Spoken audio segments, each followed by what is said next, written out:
The following two videos you're about to watch are projections of Spin Street, Cape Town, where there once stood a slave auction tree. The tale of the tree is written in the tree's perspective, which is a representation of society in my work. The tale of the soil, on the other hand, is written in the soil's perspective, which is a representation of Black women in my work.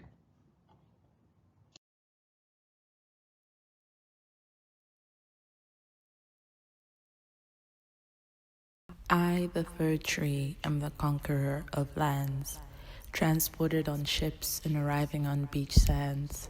I thrive on innocent soil, untouched by evil which I spoil. Those who brought me have the power to invade and rule, to be cruel. Those who dig, dig, dig, and dig until they damage the structure of the soil. Forced into labor they toil. Once I am planted, that is when I am used as a tool for the colonization process, where my heavy and violently growing roots begin to imprint, suppress, and oppress, where my trunk is used as a pillar to demarcate space for a public auction to sell slaves. Slave women have their bodies observed to ensure that they're fit to breed. Scared to be taken, I watch as they plead.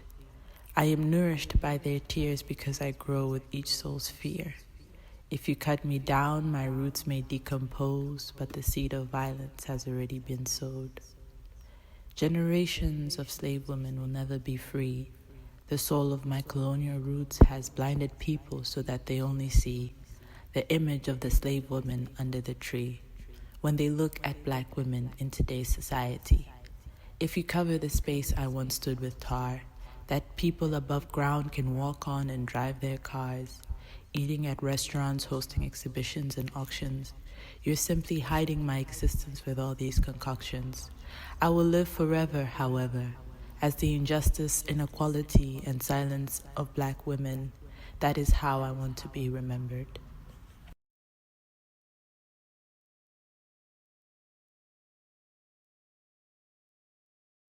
I can't quite seem to remember what day it was, but it was the day that changed my life forever, the day I lost my freedom. I was awakened by frantic and aggressive pushing and wrenching, and my body was being distorted and contorted. I felt a tingling and prickling sensation as it was being exposed to the light that came from the sky. When the movement stopped, I was left exhausted, my nutrients drained and depleted. As I waited for a sign that would help me understand what happened, I was fed a seed.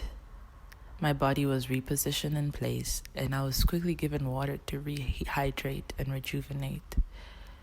The water didn't taste right, though. It was bitter, but I continued to drink it anyway. This went on for years, and the bitter water turned salty. That is when I began to fall ill. The seed was now a tree. Its frantic and aggressive roots pushed and wrenched me, and my body was constantly being distorted and contorted. It was an invasive tree that had taken up so much space, such that I was forced to mold and conform to suit its roots' shape and needs. If not, I was suffocated until I moved. The tree never spoke to me, and I never dared speak to it. But we both knew that I was held captive and forced to ensure its prosperity. I never understood its purpose, but I often heard echoes of wailing and screaming coming from above, right where the tree stood. Perhaps that explains the salty water. And even after it was cut down, this tree still exists in the pain of my memories. My body has already been contaminated. Therefore, I will never be the same.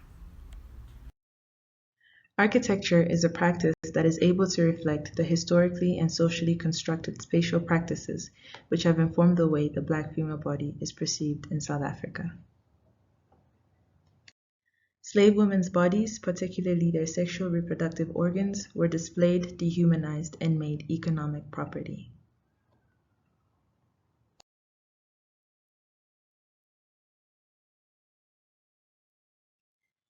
Even in the absence of the fir tree, the soul of the profound act of public auctioning lives on, as its figurative roots remain embedded within the substrata of South Africa.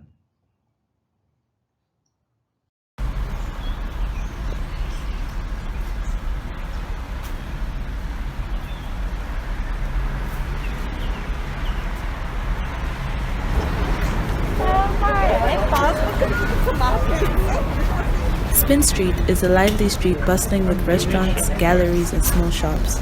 Conversations between people occur along with engine sounds of cars driving by and birds chirping in the trees. There are people walking along the sidewalks and across the streets when there are no cars. Everyone seems to be going on about their daily lives. Among the buildings on the street, there exists an old building, 6 Spin Street, that hosts art exhibitions and auctions. This time, the 6 Spin Street auction was held to commemorate the black women that played an important role in the socioeconomic and cultural development of Cape Town.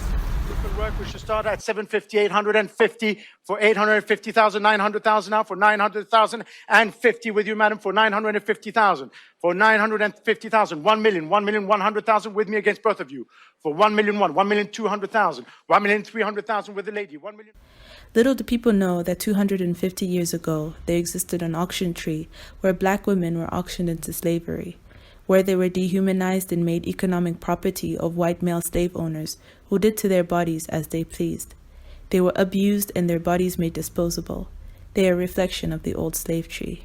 Just like the fir tree, they were taken from their homes to foreign land to be displayed. The tree was cut down, but its roots remain embedded within the soil of South Africa.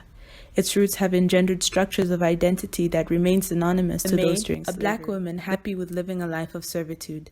She is faithful to white people. She is always smiling and laughing, but never smart or trustworthy. A guy in Pretoria telling me that all whites see blacks as domestic workers. I think it's very difficult to ask white madams to talk about their maids. It's almost like asking them to talk about what happens behind their bedroom doors. Yes. It's such an intimate I work domestic, and I work for 10 years and 8 months, and my boss is so horrible to me. He abused me, calling me names. I worked for her for 10 years, all these years. She was abusing me, harassing me, but I'm not happy. And now, when she's leaving, she says she won't give me nothing.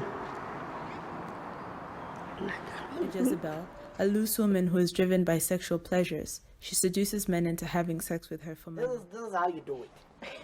I'd say my girlfriend for the night. For the night, not forever. I'll take you. I'll make sure that you get as drunk as you can. I say, you must drink. You must drink.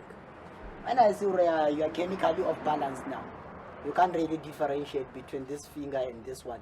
You still think I'm having these 2 fingers. I can see. Because I asked you, what is this? You tell me it's the same fingers. I know I hit you in the right spot. I know it's time for penetration now. I call my friends, hey guys, Leon Daganda. That what? Let's go in. She didn't say no. She didn't see you. So it can't be a rape. When we got into his house, in the house there were 3 guys. There was a white guy, a colored guy, and then a black guy.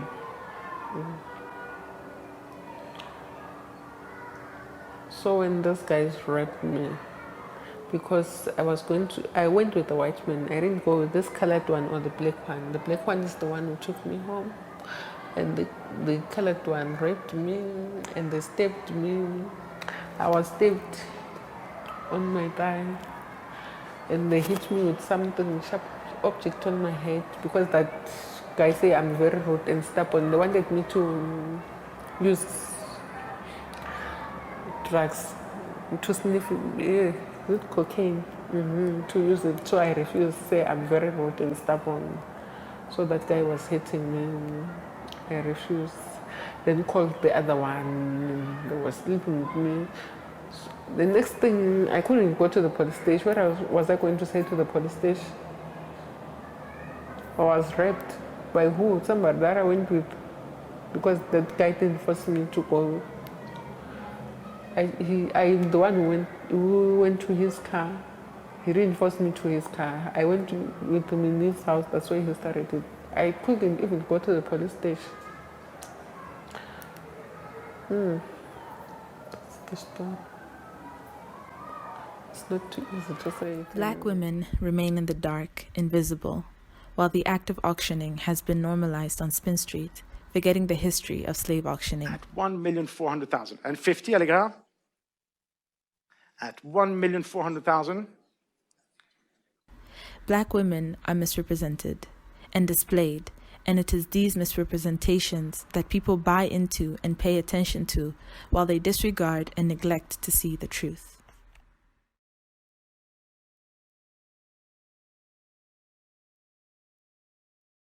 The Black female body remains scrutinized and continually rendered hypervisible, complicating the Black woman's agency to her own body in various public and private spatialities. The work posits that architecture as a physical marker of meaning and practice, and with it overriding and rescripting capacity, must therefore render these spatial manifestations transparent through interrupting these spatial practices as a form of testimonial. The ongoing public auction proposes an installation at the Old Slave Auction Tree Memorial to correct the politically orchestrated condition of the objectified and commodified Black female body as hypervisible while invisible that both figuratively and literally lives on in the country's collective consciousness.